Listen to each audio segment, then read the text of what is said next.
No, no. The only thing is I can hear myself in my ears, even though your echo cancellation's on.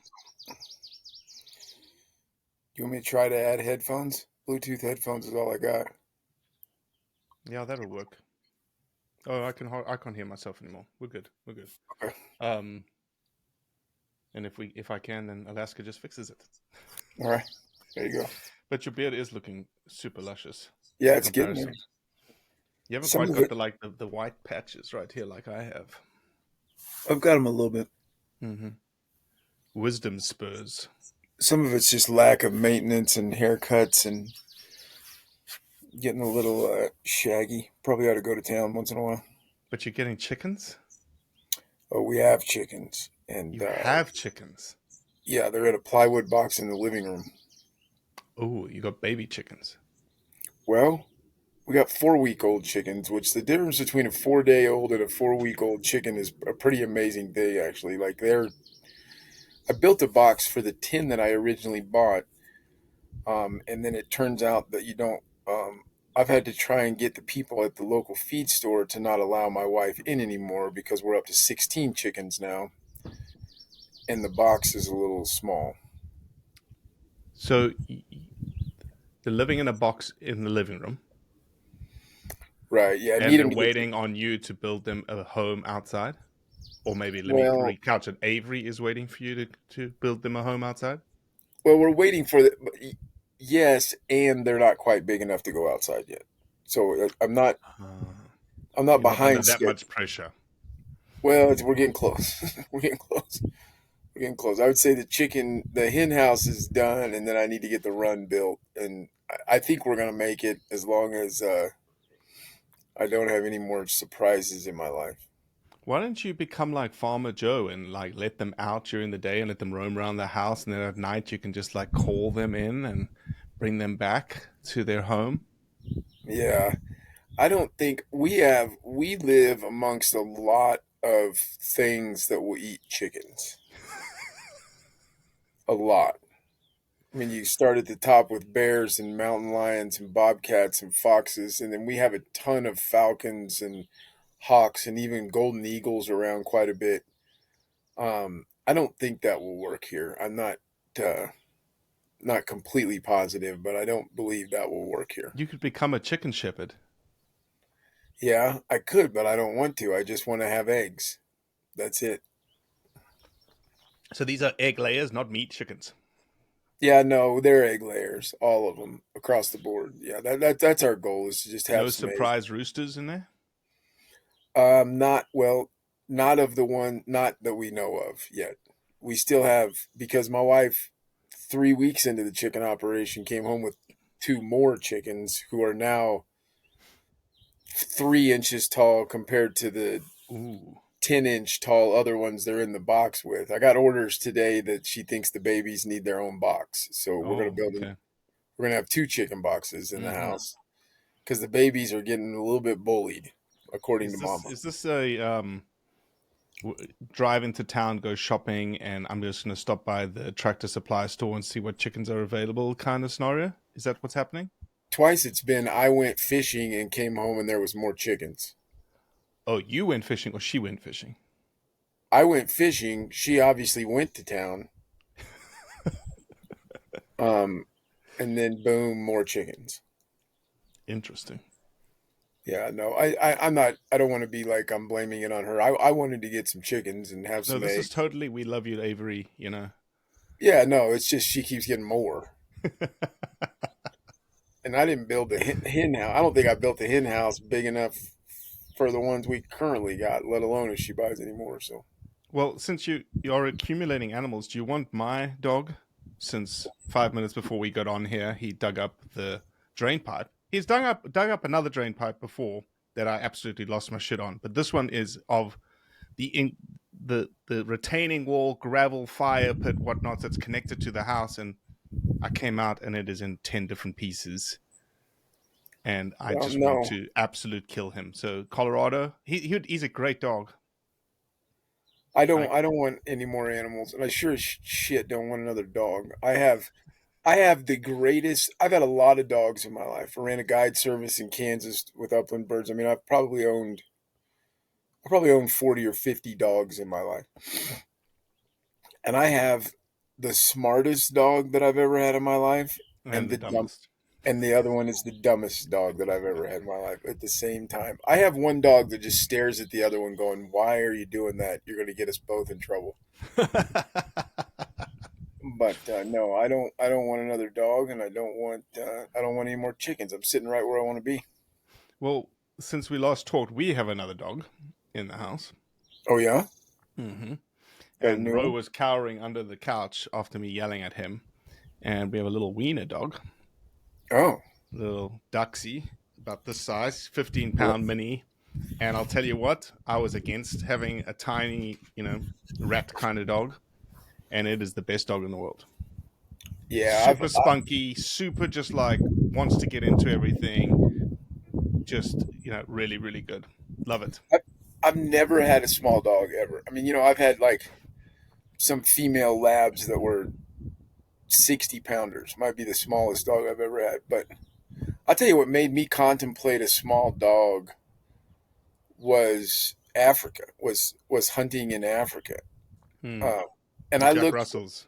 yeah, and I remember asking those guys, I was like, I thought there was going to be like some deep rooted tradition. I kept saying, like, why do you have small dogs? Like, not that I'm against small dogs, but why doesn't anybody have a big dog? And the consistent answer I got was small dogs are cheaper to feed. I thought there was going to be like this. I thought there was going to be like this big defense of Jack Russell's is the greatest, this whole spiel about why you have to have a Jack Russell to hunt big game in Africa. And every single person that I asked said they're just cheaper to feed. So that's what I got out of it. But I Yeah. do like those. Other than the fact I fell asleep on the porch at John X one time. And you know some of those guys. Clayton is one of the on the staff there at John X, and he has this dog named Beans that maybe is my fit. This is just one of the best. This is one of the greatest dogs you've ever seen in your life.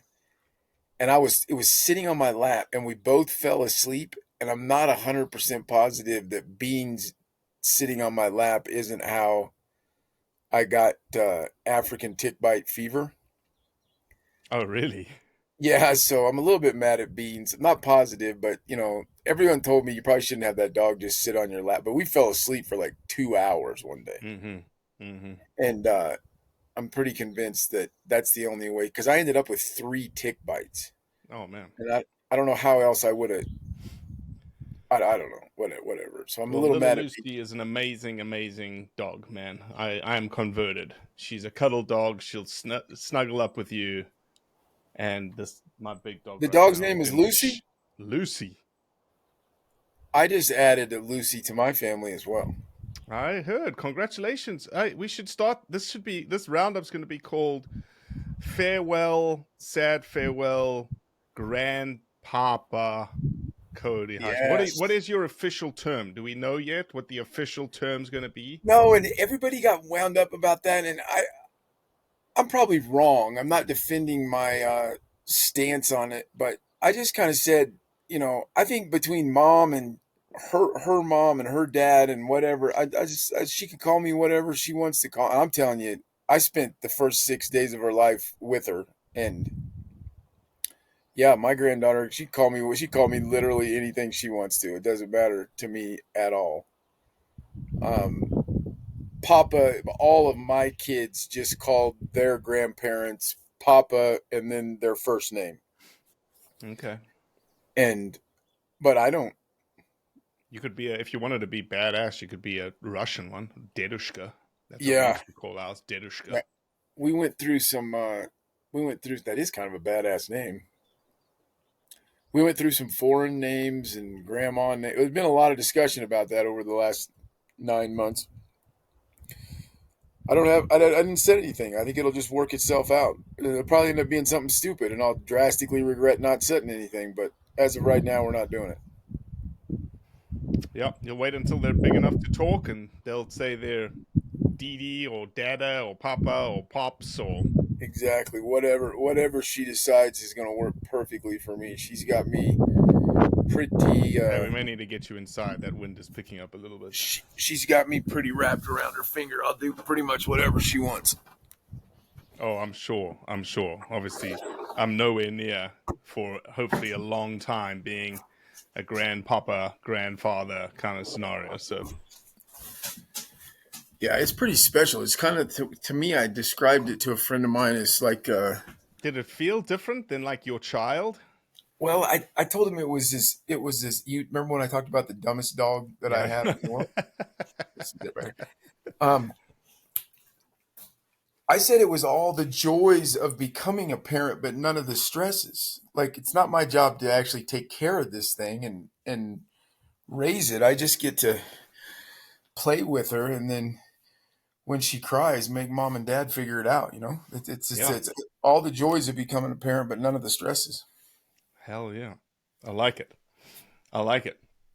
Well, we wanted to obviously do this because I don't know, your text messages may be saying like, "Where are you? Where are you? Where are I you?" I do get some of those, and you know any of them that haven't been just those kind of things I've forwarded on to you. And anyone that people are still welcome to text and all. That is a number of mine that I have, but continue to text that number. It doesn't matter. I'll get them to Robbie.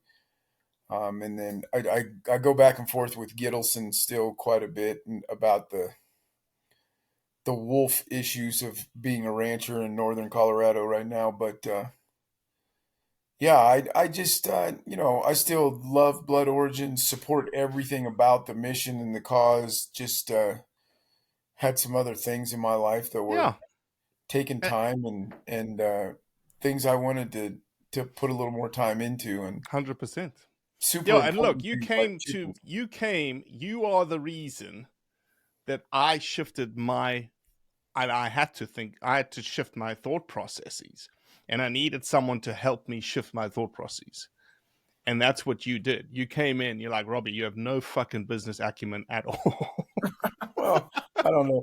I don't know about that. I felt like it wasn't. I didn't think you were doing anything wrong. I just thought that original content, which what are we talking? 4 years ago, 5 years ago, maybe Mm-hmm. when you and I 2018. first met face to face in a bear camp in Maine, and I started watching some of your content. I just thought this is. I really thought that there was a thing that the hunting community needed Yeah. was great content about hunting that wasn't just hunting. And you know, it's never been a knock on anybody else's. I watch a lot of hunting content where someone goes out and gets in a tree stand and rattles in a whitetail buck and shoots it with an arrow. I still love that content. Um, but it was something that I thought was needed and so unique that really, man, what I my goal was to just make sure that it didn't wear you out because the return on it wasn't worth it. That was my fear Mm-hmm. that it wasn't ever going to that sooner or later, I don't care how passionate you are about a thing, when you're spending your own money and burning your own time away from family with I know you were getting a lot out of it, a lot emotionally. I get, you know, mentally it was good for you, but sooner or later, if it wasn't paying for itself, at least, that's going to wear you out, you know. And I didn't want that to happen, and I thought there was a way to pursue that, and I think Yeah, you did it, man. You just helped us think through like financial mechanisms and like what do we do, how do we do it kind of scenario, and who do we talk to, what can we stand up, how can we stand it up. And it was almost like the companion I needed. I didn't have anybody else that was in the trenches with me, and you were in the trenches with me essentially. And we just went and went and went and went and on, and we did what we needed to do, and we got the thing going, and we got the thing elevated, and didn't even we really got more. didn't even really have a plan. Just No, we still just don't. just We thought it still are was building the airplane, you know. Well, but I think that I think I still think your content's entirely unique. I don't see anyone else really um, doing the type of content that you're doing. But more importantly than that is it's never, and I hate the phrase sold out because I don't want to, I'm not like saying that everyone out there that makes hunting content that's sponsored by this big name, they're not a sellout, but they are obligated to that person.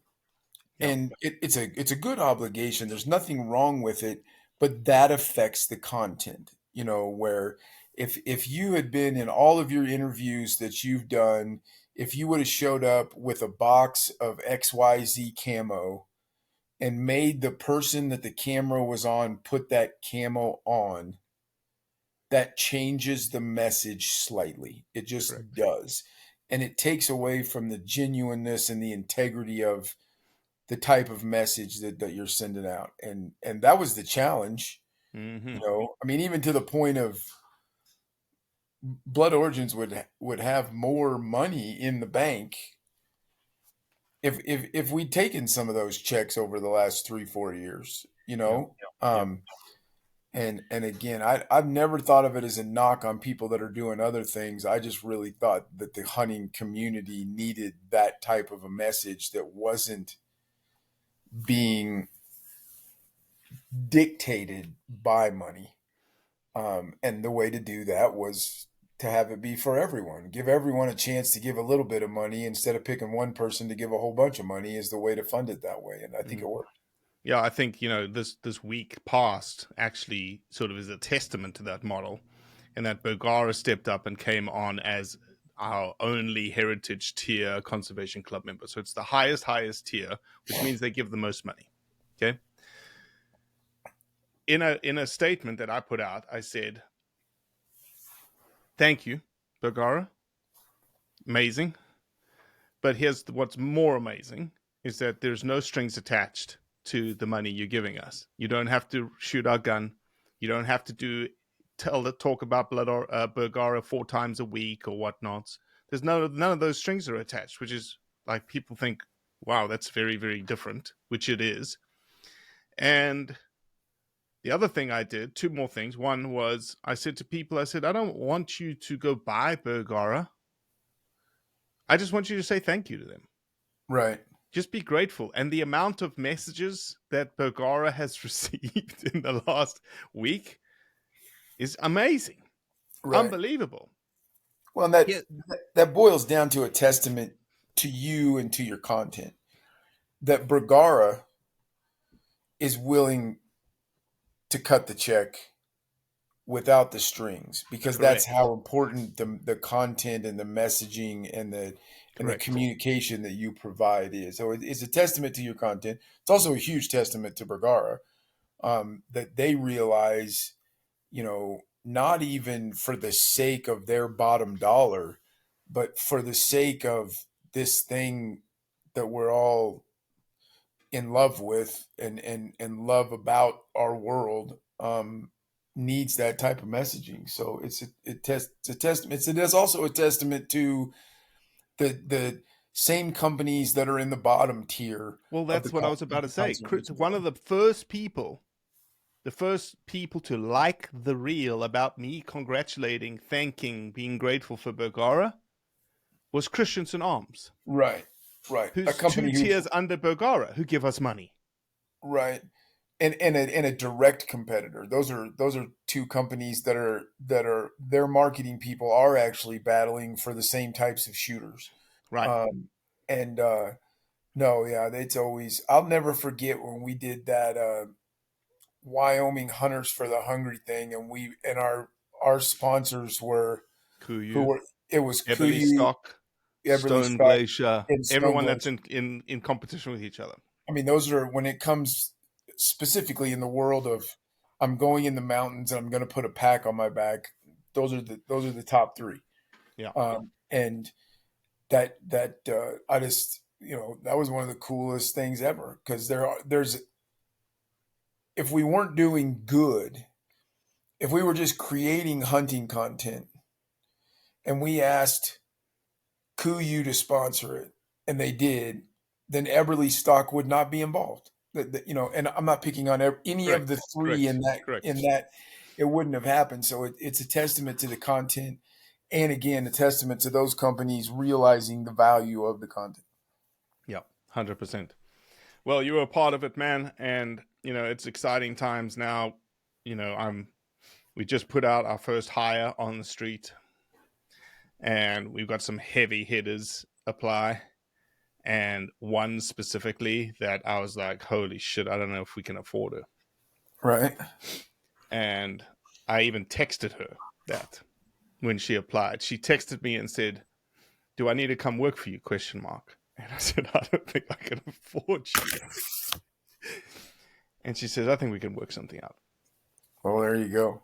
And so it's we're about to change, man. I think that's what's so cool about it is that we want to keep how personal we are, and that's one of our strengths is that you can talk to the guy at the top, and he'll talk back to you. He'll be the guy answering DMs and emails and whatnots. And I think just keeping us having a personality so that you get to know the people that are interacting, the faces and the voices. That's what was exciting about what we did and we started. And now it's like, okay, let's find some more people that want to champion it and carry the torch forward. And it also makes you so nimble. Where so many organizations with 1,500 employees, they have every project mapped out and their time and treasure maxed out for the next 2, sometimes 3 years. And it's so cool to me that Blood Origins can get sent a link by some just redneck duck hunter in Australia or something and say, Yeah. "Hey, we got a problem here." And at a minimum, with a little bit of research, some people think there's a problem when there's not really a problem, but with a little bit of research, deem it a real problem, and at a minimum 12 hours later shed some light on that thing to the world. Yeah. And then potentially 96 hours later have a fundraiser up to help that the nimbleness of it Yeah. to me is what's really, really cool. Yeah, it's still, that's the thing. That's why we need help, man. Like I feel like we're getting a little less nimble as we should be, and we just need the help to continue us Well, being nimble. that's going to ebb and flow. You're going to get so busy that you can't do anything, but as long as the mindset is to maintain that, which it will be, it will, that I have full confidence that it always will be, as long as the mindset is, even though we're swamped right now, we get that one particular DM from IG from Instagram letting us know about something else. We'll figure out a way. We'll Yeah, figure out a 100%. way like I said, at a minimum, shed some light on the problem, or on the other end of the spectrum, get deeply involved and solve the damn thing. Yep. Yep. Well, what I do need you to do is put on your calendar, make it a family day, family night, or August you can 29th. or you can leave the boys. August 29th, Paramount Theater. Tickets are on sale right now. Western black tie, big old red carpet event, downtown Denver, Colorado. It's gonna be freaking amazing. Yeah, does the first employee of Blood Origins ever get like some discounted tickets, or? Yeah, we can. I've got some I'm discounted just kidding. tickets, but I'm just kidding. we're just a small non-profit, Cody. You know that. Right. Well, it is already on the calendar from when you tagged me in IG. I haven't run it by the boss of the household yet, Do you want me but to run it past her? I'm in she's good standing with her. she's glaring over the top of the. I'm not sure if I said something wrong, but no, she's looking at me right now. We'll definitely discuss it, and I We don't love you, know. Avery. You can hear me, Avery. We love you. She can. She said she hasn't started drinking yet today. She did, in fact, Robbie, you'll love this, send me to the liquor store already once today, but she hasn't cracked the Wow, bottle yet. she must have had a good week. We had a phenomenal week. I mean, we got a grandbaby, man. I I mean, know, amazing. and she's as normal. She's pretty much killing it in life as I try to figure out how to not have bears eat chicken. She's accomplishing a lot bigger tasks than I am. Are you to give everyone just an update? Are you the best trout fishing guide in Colorado yet? No, I'm not the best trout fishing guide in my house. Avery just said best beard. I have the best beard in my house. Okay. No, and I love it. I love 99% of the time I love it. I just like taking people fishing, man. And I really have gotten to, and I said this like 6 or 7 years ago to one of my best friends, Daryl Carver, who you know, but it was weird for me. Not weird, it was just really notable when I made that transition to I like hunting and fishing as much as I like catching fish. Like when you're a kid, I don't care what everybody can say that it's, but when you're a kid and even a young adult, you want to catch fish, right? You're pissed off if you go out and it's a bad day. And it was a cool thing for me in life to go out on a day, not catch any fish, and be just as happy as because I was doing it. And it may have taken me longer than the average bear to mature to that level, but and I think that I love the excitement of someone that's maybe catching their first trout on a fly. I've had a couple that it was their first fish in their life. Jeez. And that I really, it's enjoyable to me. I will never, I'm a long ways from ever making a claim that I'm good at it. I will, because I have some wood right here to knock on. I have yet to have a client skunked. Mm. I have had some clients catch, one pretty small fish, but I have yet to have a client that was completely skunked. Um, and no, I just love it. It's a weird Zen thing for me that I never thought I would ever say I had a Zen thing in my life. But standing in the middle of a river, I was standing in the middle of a river. Robbie had just taken a trout out of my net when I got the phone call from my daughter that said, she just said, "Dad, this baby's coming. Get here whenever you can." And we were a 3-hour drive from the airport and a 2-hour flight to her. And my wife somehow got me there 6.5 hours after we got that phone call. And Man. I was a mess.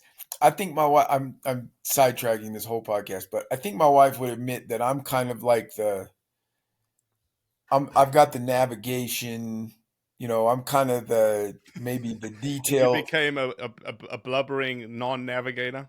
Oh my God. Like we would have ended up in the wrong state if I just could not You drove process. there? No, we just got in the truck and drove towards the airport. And Avery got on the phone. I believe we booked a total of 5 different flights because she would find one that would work, just book it, and then start searching for one that was better. And as they got better, Nice. she would Nice. call customer service, cancel the Cancel. other one, Yeah, yeah. rebook. And we landed we got to the Denver airport and ran in and ran onto a flight. And yeah, and the plan was if we got to the Denver airport and hadn't had a flight, I was just going to turn right on I-70 and we would have gotten there 13 hours later. But no, I was a blubbering mess and she And what got is the us. grandbaby's name? Lucy, right? Lucy, yeah, the same as your Look new at dog. there. Yeah, Jeez, it's like yeah, serendipity, man. Lucy Loretta is what her mom and dad Oh, I named her. like that. Loretta is her daddy's great grandma's name. So Lucy Loretta. Double L. Yep. Like, LLB. Her last name is Burblinger, so might be some LL Bean jokes or something. I don't know. oh, maybe. She'll be your LL Bean. Yeah, exactly. Hey, there we go. The little bean. Well, No, dude, yeah, we wanted to have you back on this podcast. And look, this is, you typically bitch and moan at me when we don't hit an hour. We're only at 29 minutes.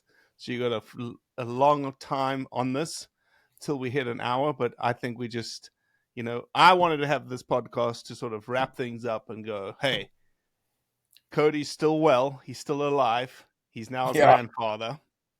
And but also yeah, say thank you, obviously, to you and everything that you did for us to get us to where we are today. We are not here without you and your help and some of your crazy ideas that worked and some of them that didn't work.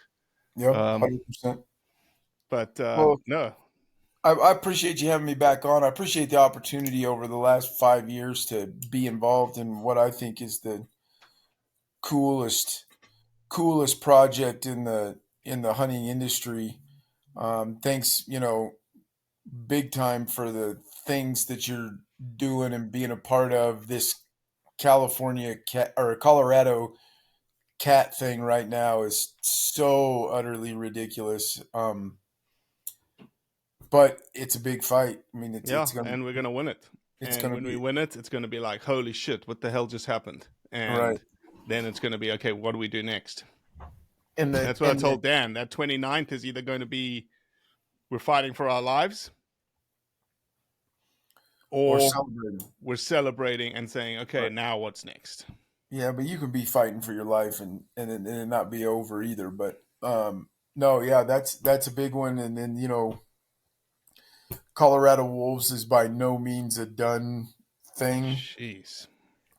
and that it's going to get at a minimum. Even if you don't care, if you're listening to this and you don't care, start paying attention because the Wolves are now moving east, and they are getting into the places where the havoc that they're going to cause is getting a lot of attention. It's no longer going to be some poor rancher out on the western slope that 80% of the population of Colorado doesn't care about. It's going to be that 80% of the population dealing with the issues that they're causing. And I think I'm almost positive that I saw an article today about pups, and when there starts to be pups and everything starts to expand, the people of Colorado will quickly find out that the people of Wyoming, Idaho, and Montana are not barbarians. They're dealing with a legitimate set of issues that was kind of forced upon them, just like this was on Colorado. So we'll fix it.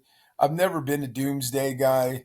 Um, I just have this kind of naive and undying faith in the United States of America to solve problems like this in the right way. We just sometimes have to go a long damn ways down a stupid path before we figure out our navigation, and we'll solve it. But it's both of those things, at least in my home state, are going to be. Hey, let's do this real quick. Let me throw one at you, Dang. and it's Okay, let's not go old school. well, and it's fishing, but I want your thoughts on it because it's fishing in a neck of the woods that probably no one knows better than you. And it's a debate with two sides of outdoorsmen battling with each other. It's the Louisiana redfish creel limit. I know this is not in the Blood Origins exact wheelhouse, but have you paid attention to it at all? No, tell me about it. Well, there was some legislation put up to decrease the Louisiana redfish bag limit, Okay. how many you can take. And what ended up happening was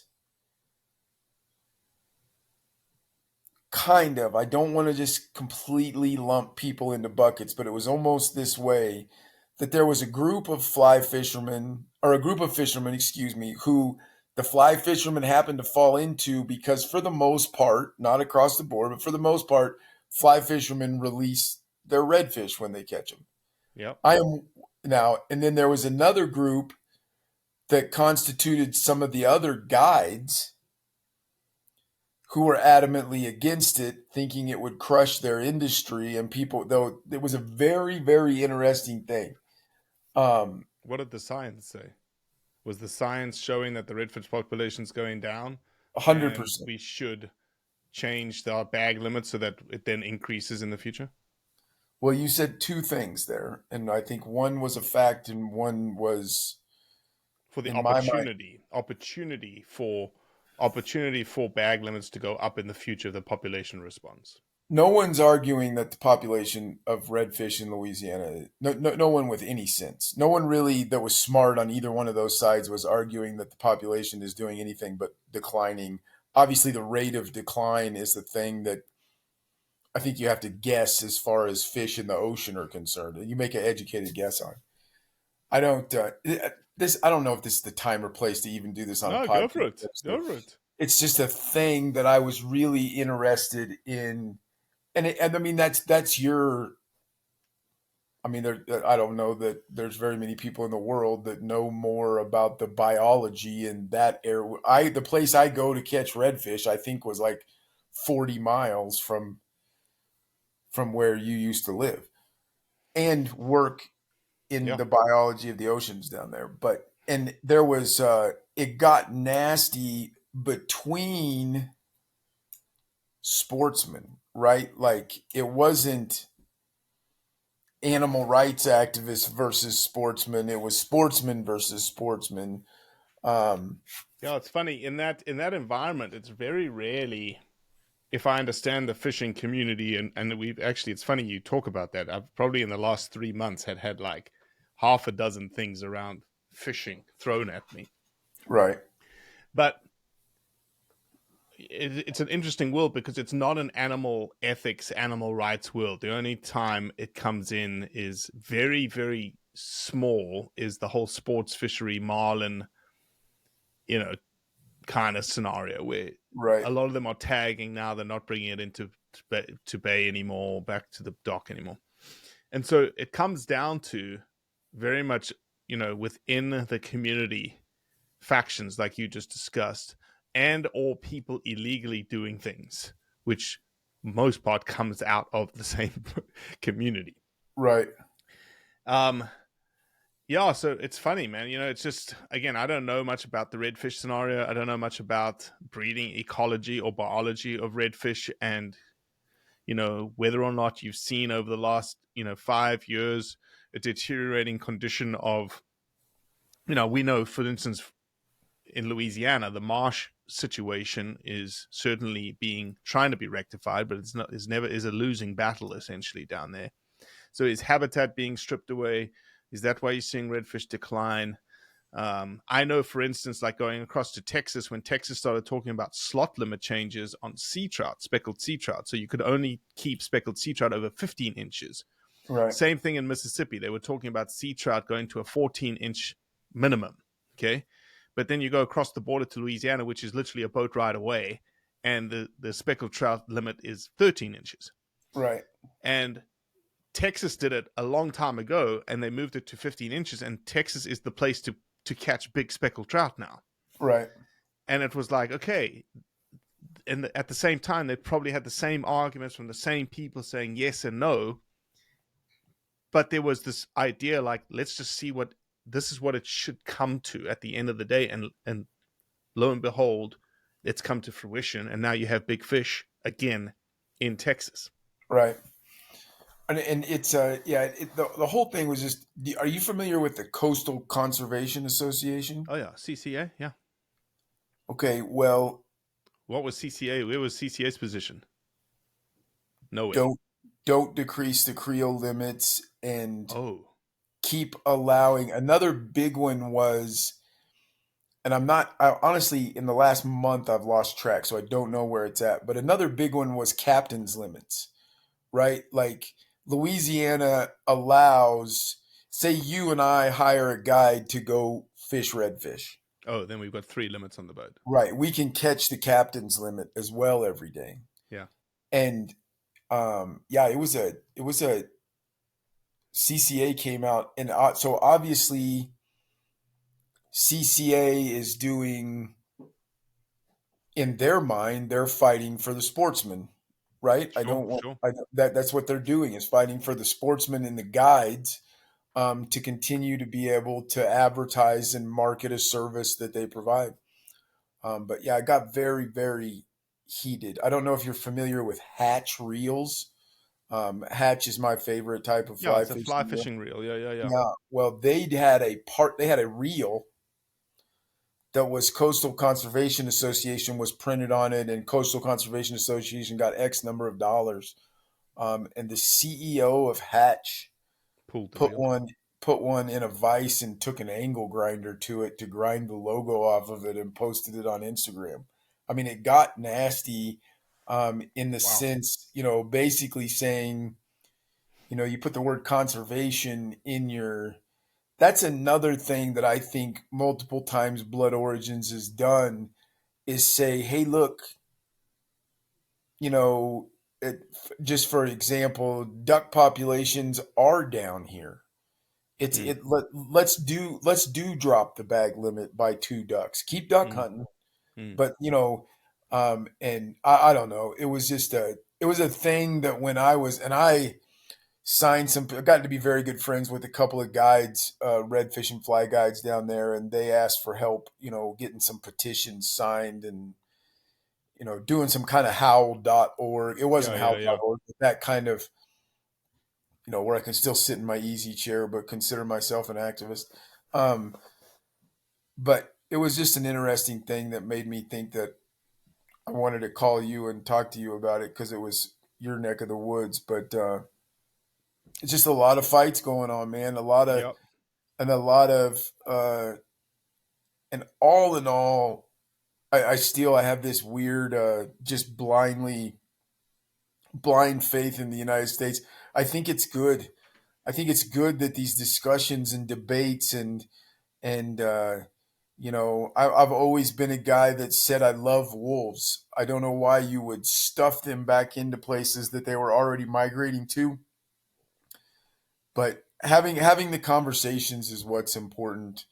And it's the greatest thing about the internet. You know what I mean? Like, of Hmm. all the just stupid bullshit and problems that the internet causes, the information sharing is making us all smarter, um, and opening all of our eyes about things that before we just had our friends and our parents and the 5:30 news to educate us about everything in the world, and a set of encyclopedias that was printed 19 years ago.